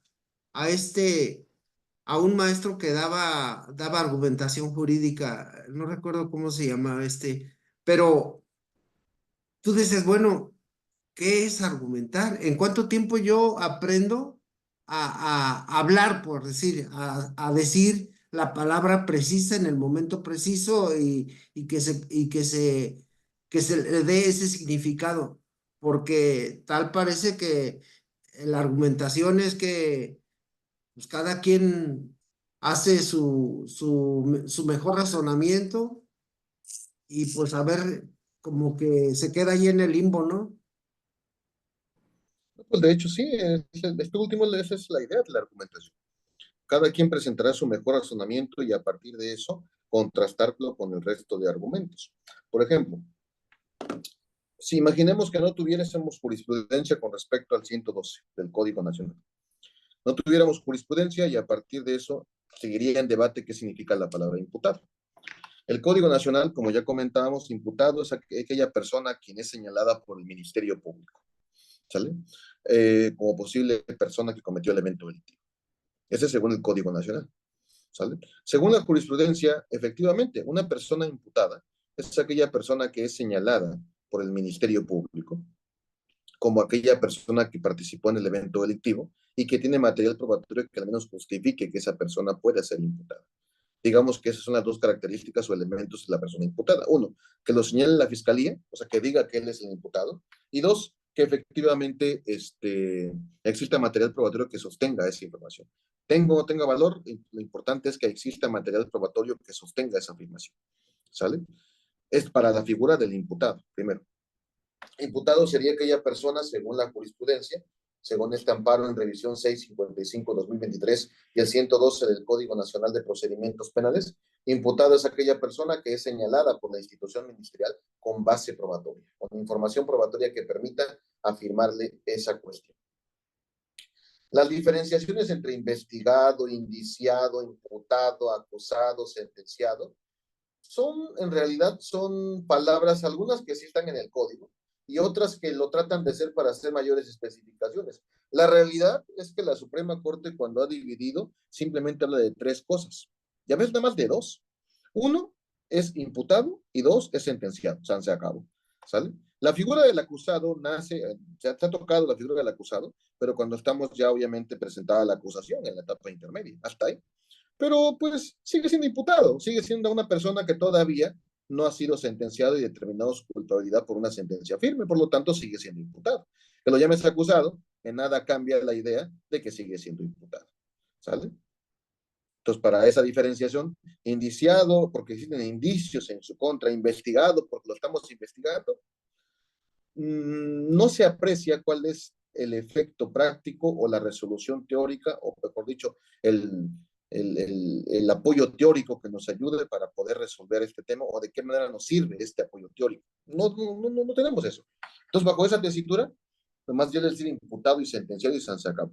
Si alguien quiere poner otro nombre, pues póngale, no pasa nada, o sea, póngale otro nombre, pues hay gente que le pone mi amor y te engañan, entonces pues póngale un montón de nombres que quieran, pues no pasa nada, entonces no se preocupen de eso, pues póngale el nombre que quieran al final del día, pues, ¿sale? Entonces, al final del día pueden poner lo que gusten, sigue siendo exactamente lo mismo. Imputado es una persona que todavía no ha sido sentenciada, ¿sale? Punto. No hay más que decir ahí. Quizás, y de hecho el problema no está en el procedimiento, el problema más grave está en la investigación. La línea jurisprudencial de la Corte, para poder acceder a la carpeta de investigación, requieren dos requisitos o dos grupos de requisitos. Un primer requisito es, si tú, por ejemplo, mi estimado Vicente, mi estimado Vicente, tú quieres acceder a una carpeta de investigación, primero tienes que establecer que efectivamente tu cliente es imputado, o sea, si es imputado, no sospecha de imputado, es que si es imputado, y dos, actualizar alguno de los tres supuestos que tiene el Código Nacional, que esté detenido, que esté citado para tomar una entrevista o lo que sea como imputado, y tercero, que se le genere un acto de molestia. La primera sala de la Corte, en la contradicción de tesis 2, diagonal 2020, tocó esto. La Corte dice que no solamente se requiere ser imputado para acceder a la carpeta, se requiere ser imputado y aparte se requiere que estés detenido, que seas propiamente citado como imputado y que en el caso se genere un acto de molestia. Si no tienes la calidad de imputado o alguno de estos tres supuestos, no puedes acceder a la carpeta. No se puede. La Suprema Corte desafortunadamente tocó este tema en una línea jurisprudencial de varios temas, para que ustedes lo tengan presente. Déjenme nada más ubicar por acá mi lista, porque ni sé cómo está. Por aquí tengo mi lista de precedentes para que ustedes lo puedan tener claro. Vamos a ver, imputado y acceso a la carpeta. A ver, 149. La primera resolución que tuvo la Corte fue la contradicción de tesis 149-2019. En la contradicción de tesis 149-2019, la Corte estudió lo siguiente. Resulta que judicializan un caso.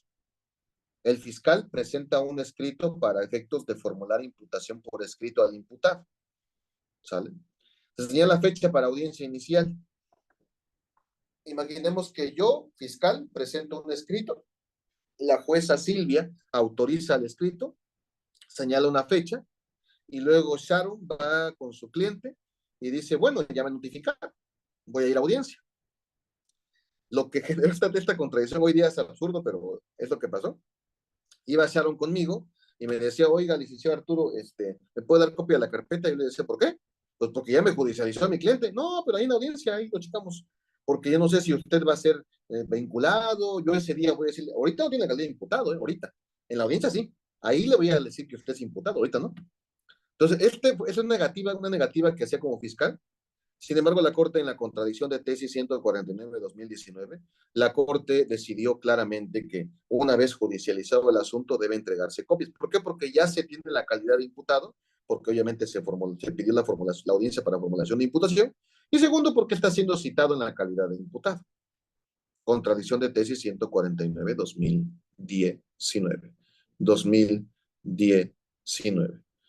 Posteriormente, en la contradicción de tesis 2 diagonal 2022, es 2 diagonal 2022, la primera sala de la Corte tocó un tema muy interesante que es eh, la defensa decía, la defensa decía propiamente que el imputado, o sea que digamos, venía Sharon y le decía al fiscal, oye, es que fíjate que tengo una entrevista, aquí está la entrevista, en la cual mi cliente lo señalan como imputado. Aquí está, mira, le decía, bueno, Sharon, sí, es posible que sí tenga la calidad de imputado, pero ¿sabes qué? No lo he citado, ¿eh? Tampoco le he generado ningún acto de molestia, tampoco lo he detenido, no se ha generado ninguno de los supuestos, y aparte, pues dices que tiene sospecha de que sea imputado, no, pues no está seguro. Entonces, en la contradicción de tesis 2-2022, la primera sala de la Corte determinó que imputado es aquella persona que estamos seguros que es imputado. Sospecha de imputado no tiene la base para poder impugnar nada. Tenemos que tener información pues, fiable que diga que se ha imputado. Pero aún así, todavía no puede acceder a la carpeta de investigación. En el amparo que les decía, en el amparo en revisión 655-2023, la primera sala de la Corte aludió otra vez a la figura de imputado, nada más que la Corte dice, para poder acceder a la carpeta de investigación, se necesita que el imputado sea imputado, o sea, si en realidad se tengamos esa información de que sea imputado, y segundo, se requiere que uno, esté detenido, dos, sea citado con la calidad de imputado, o tres, tenga un acto de molestia. Solamente así se puede acceder a la carpeta de investigación, dice la primera sala de la Corte. ¿Sale? Entonces, este tema de cuándo se es imputado, pues ha tenido ya una amplia gama jurisprudencial por parte de la Suprema Corte de Justicia de la Nación. Y ese párrafo que pone mi estimada Sharon del tema de que el derecho de defensa necesariamente se ejerce desde que se señala una persona como posible autor o partícipe del hecho punible, efectivamente. No solamente Barreto Leiva, hay muchísimas sentencias de la Corte Interamericana que es de que se señala en la investigación. Efectivamente. Y la Suprema Corte, de hecho, cita estas sentencias de la Corte Interamericana en cada una de estas sentencias que hemos comentado. La Corte dice, no debatimos que tiene la calidad de imputado y que nace el derecho de defensa. Pero una cosa es que nace el derecho de defensa, porque puede con la argumentación a la Corte. Una cosa es que nace el derecho de defensa y otra cosa es cuando tienes el derecho a acceder. Son cosas distintas, es la Corte. Maneja de forma distinta el tema relativo a este punto. Yo no concuerdo con eso, pero es el máximo tribunal y en su debido caso podemos quizás presentar otro precedente, ojalá que llegue antes de que los corran, ¿cómo se llama?, del Poder Judicial, pero en su debido caso, ¿cómo se llama? Hasta el día de hoy, el acceso a la carpeta de investigación va en ese sentido. Sí, tenemos claro que ese acceso a la carpeta de investigación desde Barreto Leiva, los casos paradigmáticos como Ruano Torres, el caso Luisa Tamayo, una amplia gama de sentencias de la Corte Interamericana que efectivamente desde que se señala a una persona en la investigación, nace el derecho de defensa y se entendería propiamente que es así, ¿sale? Entonces, bajo esa tesitura, pues deberían darlo así. Sin embargo, la Suprema Corte sí tiene este punto, sí tiene este punto. Ese es el punto, ese es el tema que hay que señalar. Y dice, bueno, a mí se me lo han dado con eso, ok, que bueno, que viendo ningún detalle. Si te ofreces un día un ministerio que te las niegue, aquí el tema que vas a tener más delicado es cómo generar el acto de molestia para efectos de poder acceder a la carpeta. Y digo, ¿cómo generarlo? ¿Por qué? Porque si, por ejemplo, tú dices, yo ya soy imputado porque me han señalado, ok, el fiscal no, pues no te he citado. No te he citado, no ha generado un acto de molestia, no te lo voy a dar. Ante eso, lo único que puedes hacer es, uno, ¿podrías acudir al control judicial? Pues quién sabe, porque también hay debate si puedes acudir al control judicial. ¿Puedes acudir al juicio de amparo? Pues vas al juicio de amparo, pero medio juicio de amparo hasta que hay paro todavía. Y máximo que si de por sí tardaron como 3, 4 meses, 6 meses en resolver, ahora imagínate cómo se me va un tema con el paro, ¿no? Entonces, este punto es digamos, el problema que se pone. Entiendo ese punto, pero a mí en más de una ocasión me han dicho que no. Tengo que ir a acudir a audiencia, me pasó en Michoacán, me pasó en la Ciudad de México, me pasó también aquí, estoy aquí en Baja California.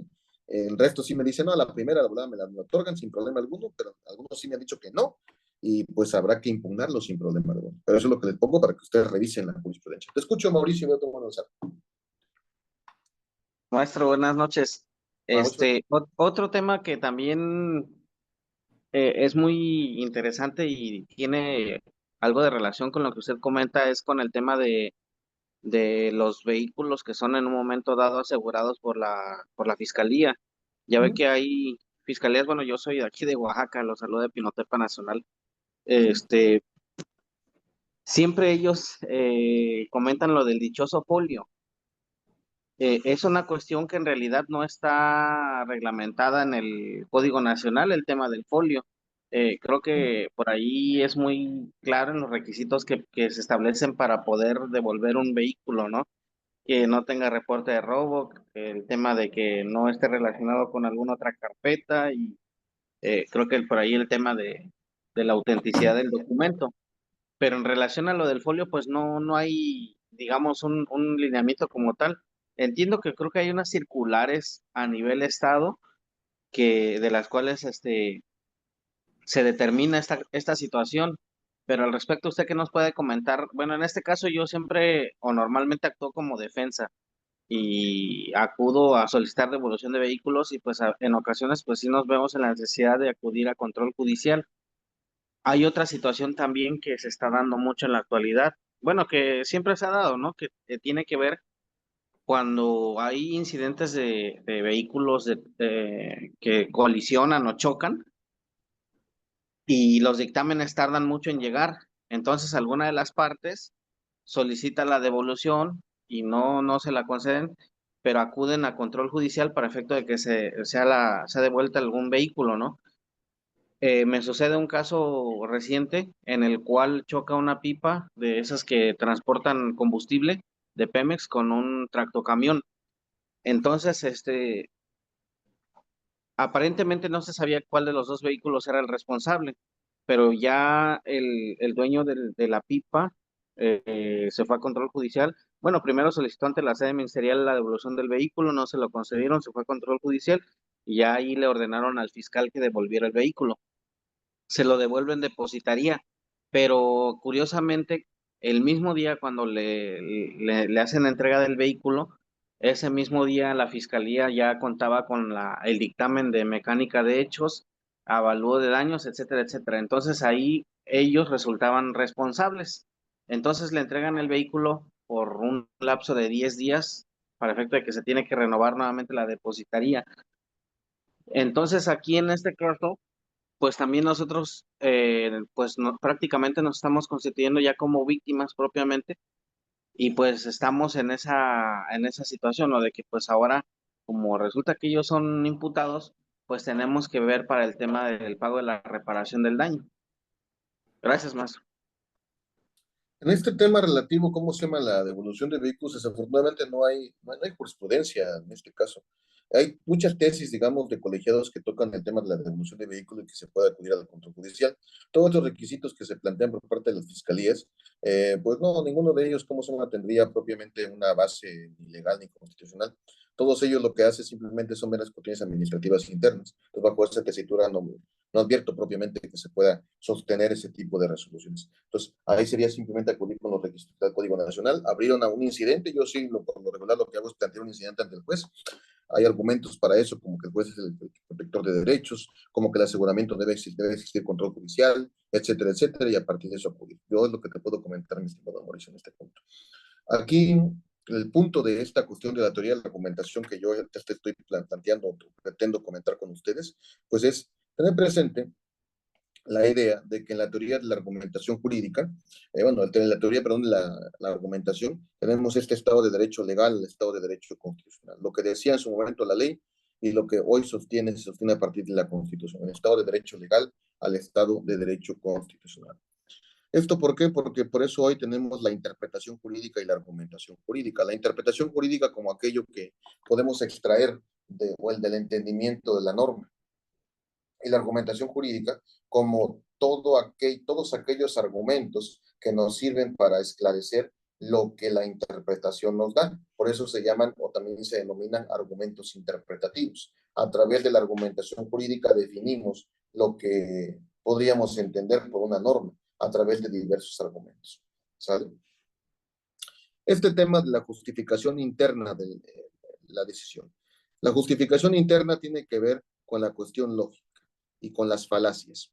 Cuando nosotros argumentamos, muchas veces argumentamos a partir de falacias, a partir de cuestiones incorrectas lógicamente, y a veces no lo advertimos. Por ejemplo, la corrección lógica es la forma en la cual están formadas las premisas, o la manera en la cual se forman las premisas.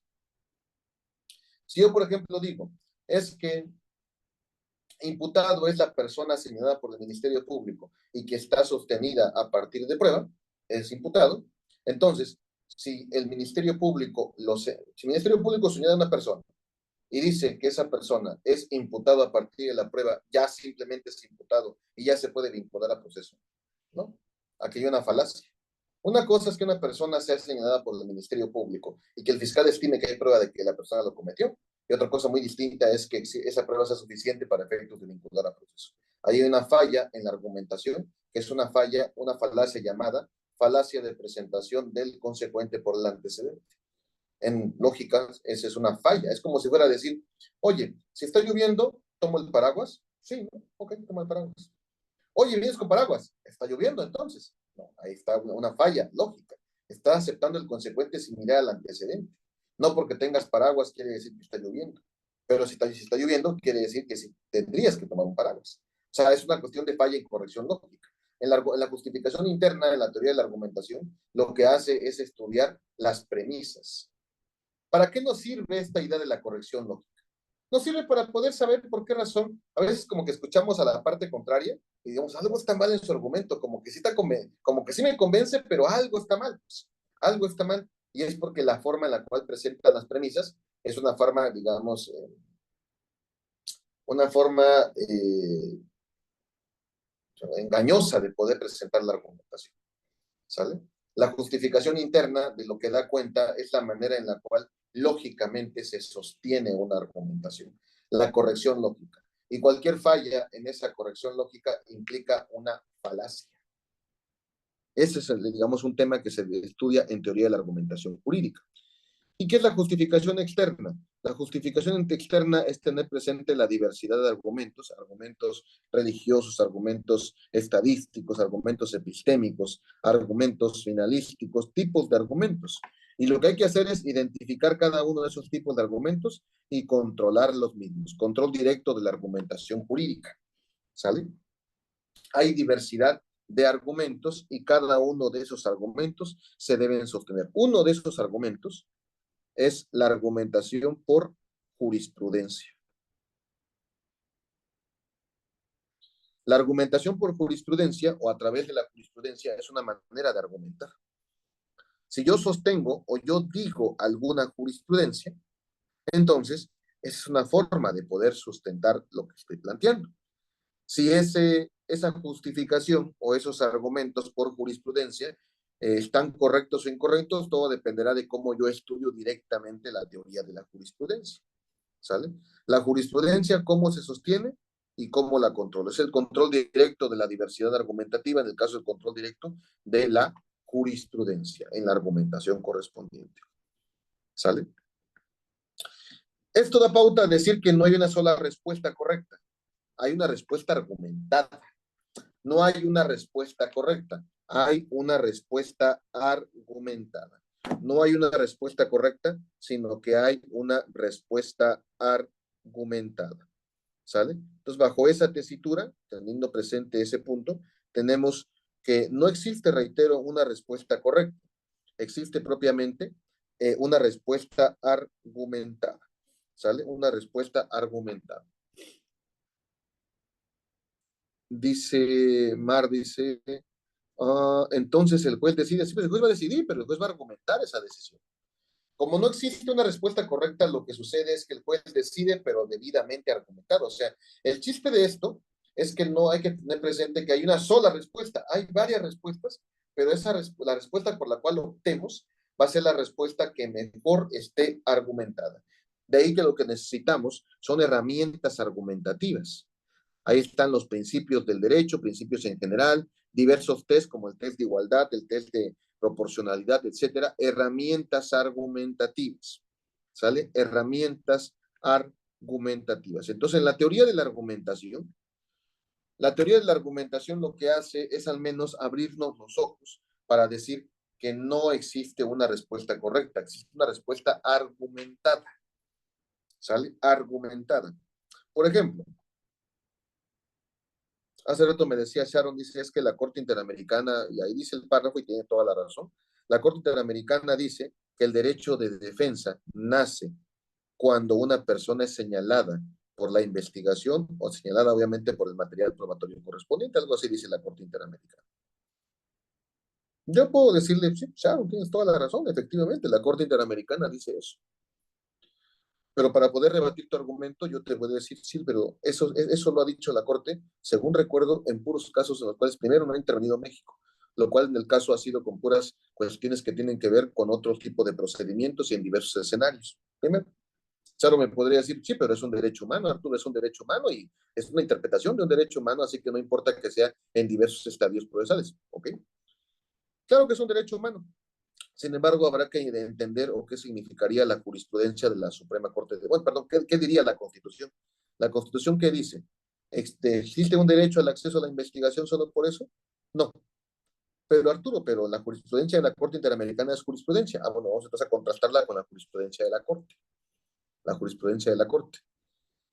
Ya que digamos esto, la jurisprudencia de la Corte dice que se dará acceso a la carpeta de investigación hasta que se es imputado y se tenga estos puntos. Entonces tenemos ahora un debate en jurisprudencia de la Corte Interamericana y jurisprudencia de la Suprema Corte de Justicia de la Nación. ¿Sale?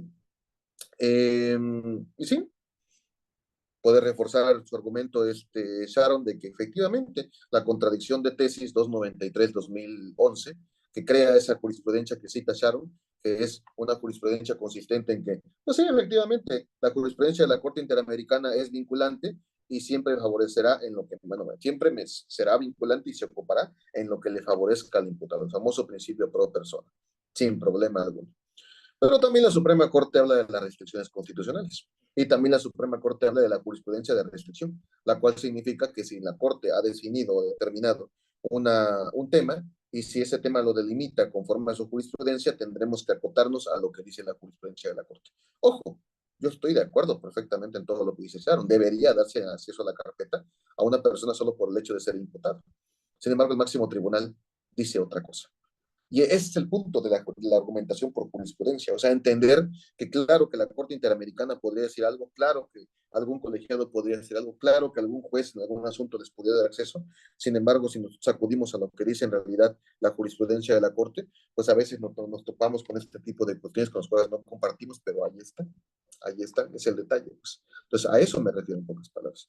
De hecho, vamos a retomar estos temas cuando veamos otros puntos en investigación intermedia y juicio. Son varios temas que se pueden abordar. Entonces, bajo esta tesitura, compañeros y compañeras, pues tenemos ahí, si pongo este ejemplo solamente para que vean o para que adviertan que envíen ejemplos. Sharon tiene una propuesta, yo tengo otra propuesta. Iremos argumentando uno tras otro lo que me dice ella. Yo buscaré la falla de lo que dice ella, yo buscaré la falla de lo que digo yo. Marta igual por presentar algo, capaz Silvia también, capaz Gabriela, capaz, no sé, José Giovanni. Argumentos y argumentos se encuentran la falla en la argumentación y a partir de eso podrán tener una mejor solución del caso. Te escucho, Mauricio. Veo tu mensaje. Sí, maestro, disculpe, bueno, ya que usted está hablando sobre la argumentación, honestamente en mi caso me ha tocado algunas audiencias donde se invocan criterios de la corte o jurisprudencias, etcétera, etcétera. Lo único que yo quiero en este caso, digamos, corroborar, me parece que en una sesión anterior usted dijo que en este caso la de la 11ª época es la que es vinculatoria, ¿verdad? Digamos, aplicación obligatoria.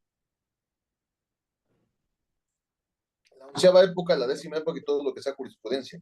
Nada más que la onceava época lo que hizo fue crear la época del precedente y la nueva forma de ver jurisprudencia hoy día. Pero no importa que sea jurisprudencia de octava, de novena, de séptima época, siempre y cuando la misma se mantenga vigente en cuanto a criterio. Eso es el punto, pues.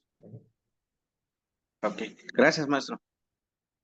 De nada, de nada. Entonces, bajo esa tesitura, lo que quiero comentarles a ustedes es la idea por la cual esta plática se generó, la plática que tenía con el Buen Camino en algún momento, es que la jurisprudencia es la que vale, es la que se sostiene, es la que nos ayuda. Podría, por ejemplo, decirme Mar, Silvia, Elvio, Vicente, Marlon, Sharon, etcétera. Es que yo lo leí en tal libro. Chido por ustedes, ¿no? Que su librito y otra cosa, pero si la jurisprudencia es otra cosa, lástima. Lástima. Es como un montón de libros que yo había leído hace 10 años, o varios libros o varias opiniones que decían que la falta de lectura de derechos a un imputado en la detención generaba la libertad. Hubo autores que escribieron eso, que decían que si en una detención no le leían los derechos, ya era libertad. Primer ejemplo. Segundo ejemplo, autores que decían que el exceso de tiempo en puesta a disposición generaba la libertad. Tercer supuesto, autores que decían es que si golpeaban al imputado ya generaba violación a derechos humanos y generaba libertad. La propia Suprema Corte, en su cuaderno de jurisprudencia de flagrancia, tiene un listado completo, no completo, pero muy amplio, con respecto a varios supuestos. Y la propia Suprema Corte ha dicho que si alguien no le lee los derechos a una persona, pues claro que se violan derechos. Claro que se violan derechos. Sin embargo, esa violación al derecho no alcanza la libertad. Oye, si lo golpean, pues sí, pues violan derechos, hasta delitos cometen. Pero si la detención fue correcta, no alcanza la libertad. ¿Cómo que la detención fue correcta si lo golpearon? A ver, se escucha un disparo, la policía llega, el testigo dice es el que está ahí y huye, lo detiene a media cuadra. ¿La detención fue correcta? Fue correcta. Una detención legal sin problema alguno. Que después de que lo detienen, ¿y para qué corres, hijo? Me hiciste correr y una golpiza en la cara, en los pies, y súbete a la camioneta y cuánta cosa. Claro, pero no lo van a poner así en el parte, ¿no? En el parte van a decir, y en la persecución se cayó, y se volvió a parar, y siguió corriendo. De repente un vecino pretendió detenerlo y lo golpea en la cara, se cayó y siguió corriendo. Cuando lo tuvimos, lo paramos, y se tuvo que poner, no pudimos someter, y tuvimos que hacer uso de la fuerza, y lo subimos a la camioneta, y que se cae boca abajo en la camioneta, y por esa razón tiene todo ese tipo de después. Eso es no decir, ¿no? Al final del día, aún y cuando se acredite que lo golpearon, la detención sigue siendo legal. Porque la detención, la Corte ha dicho que se estudia ex ante, no es ex post. Es decir, se estudian las causas que originan la detención, no las causas que originan la puesta a disposición. Son dos temas distintos, pues. O sea, entonces, pues sí, sí hay violación a derechos humanos, nadie dice que no, pero no es libertad, pues. ¿Sale? Entonces, por más que tengan alguna opinión, es más, aún y cuando no sé, Elvio o un José me diga, es que yo tuve una audiencia que un juez dice, pues bien, pues, pero a ver, vayan y díganle, oiga, jueza Silvia, no sé, de Chihuahua, oiga, fíjese que tuve una audiencia en el Estado de México y el juez me lo liberó por esto. Y Silvia dirá, pues yo no tengo la culpa que ese juez no sepa, yo sí sé, y justifica su decisión, pues. O sea, es irrelevante el hecho de que tuvieron una audiencia en un lugar alejado, en la Ciudad de México, no sé, en Italia, si tienen audiencia en Dinamarca, donde tengan pues la audiencia, es totalmente irrelevante, porque aquí el punto es cómo justifican en el caso concreto a través de la vía argumentativa. A través de la vía argumentativa. Créanme que más de una vez, el día de hoy, por ejemplo, me toca litigar aquí en Baja California Sur, y más de una vez en varios lugares que he ido, señoría, es que en esta parte no me queda claro el criterio que tengan en este estado específicamente, sin embargo, en la argumentación que le puedo prestar con respecto a esto es lo siguiente, y justificamos lo correspondiente, ¿sale? En Veracruz, por ejemplo, señoría, no sé cómo es que la Fiscalía pretende ofrecer el dictamen. Me parece que no se puede ofrecer el dictamen, pero bla, bla, bla, y la Corte dice esto y tanta cosa. Me mandó bien lejos el juez de control federal, dice se admite, y se admitió el dictamen. Ya obviamente en la apelación hay magistrado por lo menos lo echó abajo, pero el juez de distrito, imagínense, digo de distrito porque son muy estudiosos, dice el juez, para mí sí se admite y admitió el dictamen para que se incorpore en juicio. ¿Cómo se llama? En el recurso de apelación, oye, pues el magistrado nos dio la razón y se revocó y sin problema alguno, y no se admitió eso. pero más de un lugar como Veracruz, lugares como se llama también como la Ciudad de México, varios lugares que admiten el dictamen sin problema alguno. O sea, hubo una época en la cual el Estado de México admitía el parte policial homologado para que se incorporara en juicio. O sea, hay varios criterios en todo el país. Hay un montón de cosas que uno se sorprende y dirá, ¿qué está pasando aquí? Criterios en Oaxaca, en Chihuahua, en Zacatecas, en Sonora, en Veracruz, en Chiapas. Hay un montón de criterios que si uno va cambiando del dicho para acá, cambia la idea. Por esa razón hay que tratar de nivelar y la nivelación que ustedes van a tener con más claridad es la jurisprudencia de la Corte. O sea, la de la Corte es donde ustedes van a tener el mayor nivel de seguridad, por así decirlo. ¿Por qué? Porque es una jurisprudencia que nivela todo el país, al menos. O al menos los plenos regionales centro-sur y centro-norte, ¿no? Eso sería quizás una ayuda para el esclarecimiento de los temas. Por ahí podrían generar el detalle. Entonces, tenemos ahí teoría de la argumentación jurídica. Y todos estos problemas es porque ¿qué significa la norma? ¿A qué se refiere cuando hablamos de la norma? Tenemos un problema normativo, acudamos a los argumentos para poder esclarecer lo que significa la norma. Lo que significa la norma. Entonces, bajo esa tesitura o en ese sentido, pues nos enfrentamos a ese tema, ¿sale? Y resolvemos ese tema. Podemos poner varios ejemplos.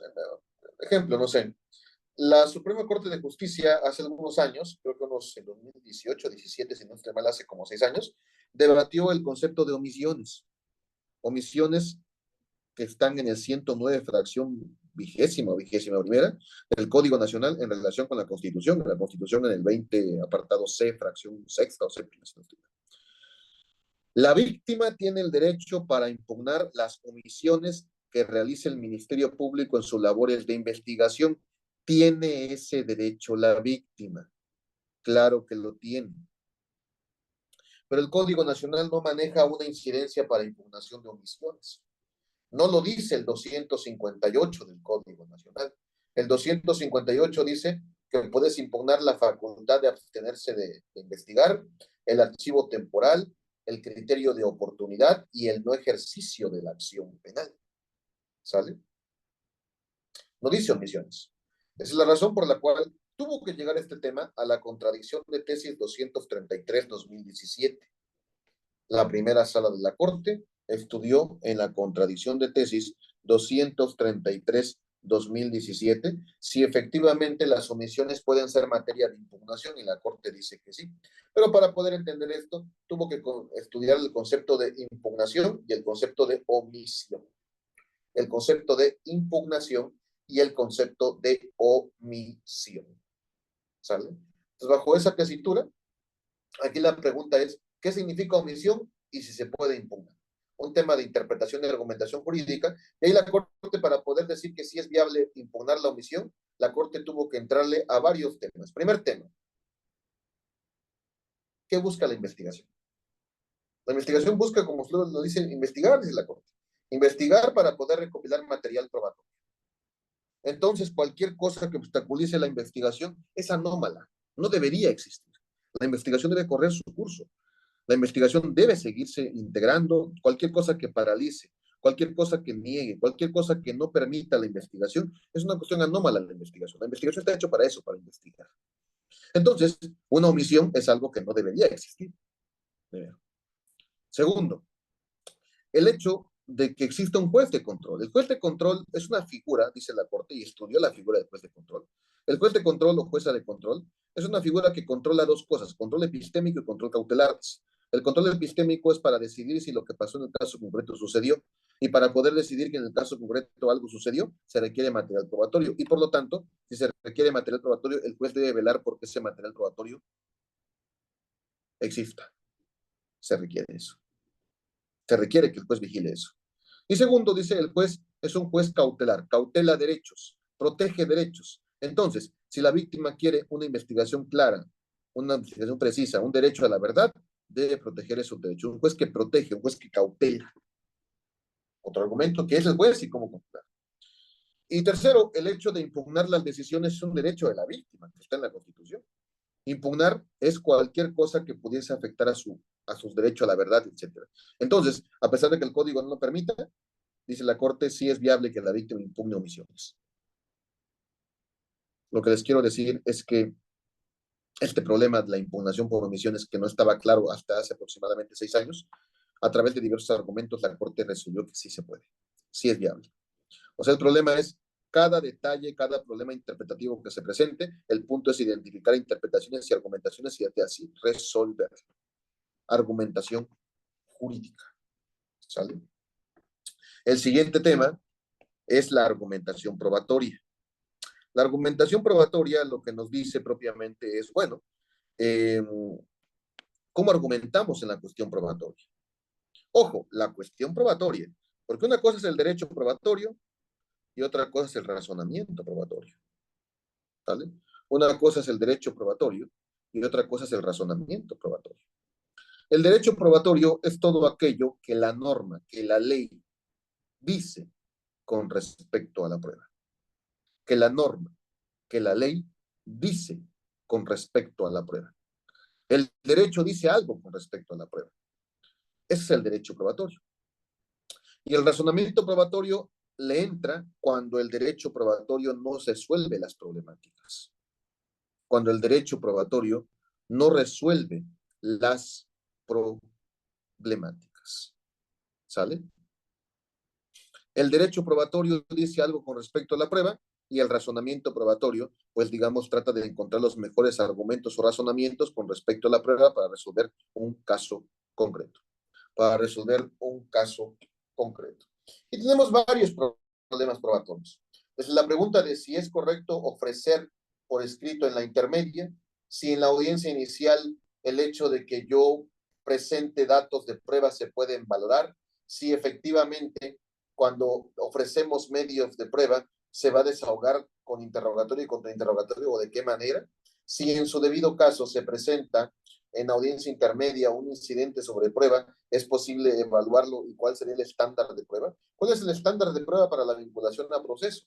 Todos esos problemas no tienen solución en el derecho probatorio. El derecho, o lo que dice la ley con respecto a la prueba, no auxilia, no esclarece propiamente el problema a debate. En cambio, los postulados que devienen del razonamiento probatorio nos ayudan a resolver pues estos problemas correspondientes. Por ejemplo, podemos poner un montón de ejemplos. Desde problemas, por ejemplo, de ofrecimiento, ¿no? Problemas de ofrecimiento. ¿Cómo ofrezco la prueba? Ofrecer prueba. Si yo voy a ofrecer la prueba, ¿qué se necesita para que yo lo ofrezca? ¿Qué se requiere para que yo lo ofrezca? Bueno, para empezar, al día de hoy tenemos al menos 3 artículos que nos dicen en el derecho probatorio algo con respecto al ofrecimiento de materia probatoria. Ese es el derecho probatorio. El Código Nacional en el 216, artículo 216, establece el artículo relativo a la proposición de diligencias. Ahí se tiene que proponer diligencia o acto de investigación acorde a si es conducente, si es pertinente o si es útil. Conducente, pertinente y útil. 3 características que están en el numeral 216 del Código Nacional de Procedimientos Penales. El artículo 314 aduce criterios para poder presentar datos y desahogar medios. 314, cuando estamos en audiencia inicial, tenemos propiamente un debate sobre si podemos presentar datos o desahogar medios. Si podemos presentar datos y desahogar medios. Si es posible presentar datos, si es posible desahogar medios, pues bajo esa tesitura se puede generar sin problema alguno, sin detalle alguno, la cuestión probatoria en ofrecimiento y desahogo. Pero hay debate sobre cómo ofrecerlo. Tenemos también, en vía de ejemplo, el artículo 346 del Código Nacional de Procedimientos Penales. Es un artículo que tiene que ver con la exclusión probatoria en etapa intermedia. Derecho probatorio, 216, 314, 346. Pero en vía de ejemplo, el 216 dice que para poder proponer diligencias se requieren que éstas sean útiles, que sean pertinentes y que sean conducentes. Ocupa tres palabras: útiles, pertinentes y conducentes. ¿Y qué significa? Útil es aquello que sirve para algo. Pertinente a algo que tiene relación con algo. Conducente, que nos va a dirigir a algo. Pero es muy genérico propiamente el concepto gramatical de estas tres palabras. Útil, conducente, pertinente. Entonces aquí entra el razonamiento probatorio para decir, bueno, entonces, ¿cuál es la esencia del ofrecer prueba? La esencia de ofrecer prueba es que esa prueba debe resolver, o al menos trata de establecer, información que ayude a resolver el caso. Una prueba va a ser relevante, pertinente, admisible, como quieran llamarlo, cuando esa prueba en realidad cumple con el primer requerimiento epistémico, que es la relevancia. ¿Sirve para poder resolver algo? Porque si sirve, entonces de primera mano ya es admisible, salvo alguno que otro criterio, pero de primera mano ya es admisible, ¿sale? Ya es admisible. Entonces, estos problemas del derecho probatorio y razonamiento probatorio, diferenciar que una es lo que dice la ley y otra cosa es cómo abunda propiamente la interpretación de la norma y los argumentos correspondientes para hacer las mejores argumentaciones en los problemas probatorios, y eso significaría el razonamiento probatorio. Realizar las mejores inferencias para poder generar los mejores argumentos. ¿Sale? Y eso nos hace que el razonamiento probatorio pueda ser controlado.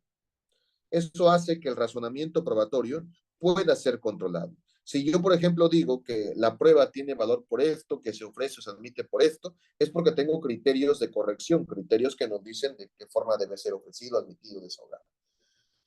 Si esos criterios de corrección no se cumplen, entonces puedo decir que fue mal ofrecido, mal admitido, mal desahogado, mal valorado la prueba.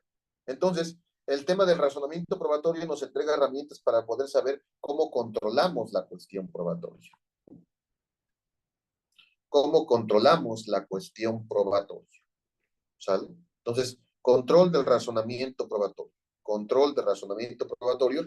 De esa manera, eso es lo que buscamos propiamente con el tema de la argumentación probatoria. ¿Cómo lo controlamos? En la cuestión probatoria, en la prueba, hoy día tenemos, ahorita hace rato comentaban los conceptos de antecedente de investigación en el acusatorio, antecedente de investigación, dato de prueba, medio de prueba y prueba.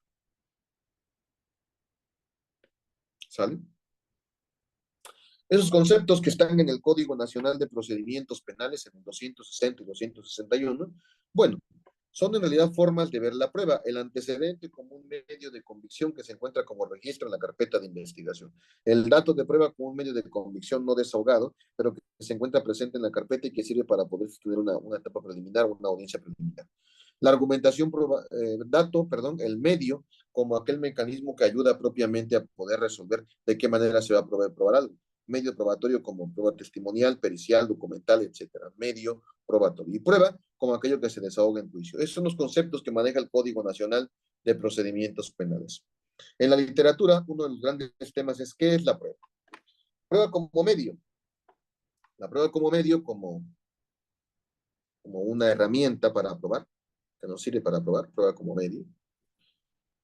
Por eso hay medio testimonial, medio pericial, medio documental, etcétera. Prueba como resultado, como la obtención de la información probatoria que deviene de la prueba, el resultado probatorio. Prueba como actividad, el ofrecer, el admitir, el desahogar, el practicar prueba, la valoración de la prueba, etcétera, es prueba como actividad. Conceptos probatorios son cuestiones que hay que tener presente en la teoría de la argumentación para poder resolver el caso. Veremos en su momento alguna jurisprudencia, precedentes, la Suprema Corte, que han abordado este tema de qué es prueba o en su debido caso cómo solventar algunos problemas sobre la prueba. La prueba tiene una finalidad, la finalidad es esclarecer los hechos, ¿sale? Y si nos enfrentamos a una visión racional de la prueba, podemos encontrar mejores resultados. La propia Suprema Corte, desde el amparo en revisión 70 a 2022, que comentaremos en su momento algo, este amparo en revisión ha señalado claramente que la fórmula o la manera en la cual se opta o se toca en la cuestión probatoria es a partir de una visión racional de la prueba. La teoría racional de la prueba ya se encuentra presente en la jurisprudencia de la Corte, ¿sale? Ya se encuentra presente en la jurisprudencia de la Corte. Propiamente esa visión racional de la prueba, como lo comentaremos en posteriores pláticas, pues implica una mejor argumentación de la cuestión probatoria. Y así, los problemas probatorios y los argumentos, hay problemáticas probatorias y los argumentos para solucionarlos, es decir, cada problema que se advierte en la cuestión probatoria será materia de solución y los precedentes o la jurisprudencia serán la herramienta para poder resolver esto. Ese es el tema, la diapositiva número 3, y la última solamente para presentarlo, porque lo veremos en la próxima plática, es argumentación con jurisprudencia. ¿De qué manera uno de los grandes, un argumento de los más importantes que debemos tener presente es la argumentación a partir de jurisprudencia? La próxima plática lo que tocaremos es qué es la jurisprudencia, retomando lo que hemos tocado, la importancia del precedente y lo que es argumentación a partir de la jurisprudencia. Para que una vez que toquemos eso, ahora sí vamos a hablar de jurisprudencia en el sistema penal acusatorio. Entonces, hasta aquí es lo que les comentaría sobre la importancia de la argumentación y cómo esto se sostiene en la decisión judicial. La próxima plática, que es el día jueves, vamos a comentar lo que es argumentación por jurisprudencia, ya específicamente, y obviamente comenzar con los temas que pudiésemos abordar en el sistema penal acusatorio y jurisprudencia al respecto. Hasta aquí, ¿alguna pregunta, compañeros y compañeras? ¿Se va entendiendo la idea? ¿Se va comprendiendo las cosas? ¿Sale? Que no hay ninguna pregunta, no sé, no hay ninguna pregunta, creo que no. Entonces nos veríamos el próximo jueves, igual a la misma hora, 7 de la noche, para poder continuar con esta plática relativa a jurisprudencia en sistema penal acusatorio, de qué manera podemos ocuparla o cómo podemos, obviamente, pues advertirla. Es lo que les puedo comentar y nos veríamos el próximo jueves, ¿sale? Gracias a todos y a todas. Muchas Hasta gracias. mañana. Digo, buenas noches. Gracias, maestro. Gracias. Bye, bye.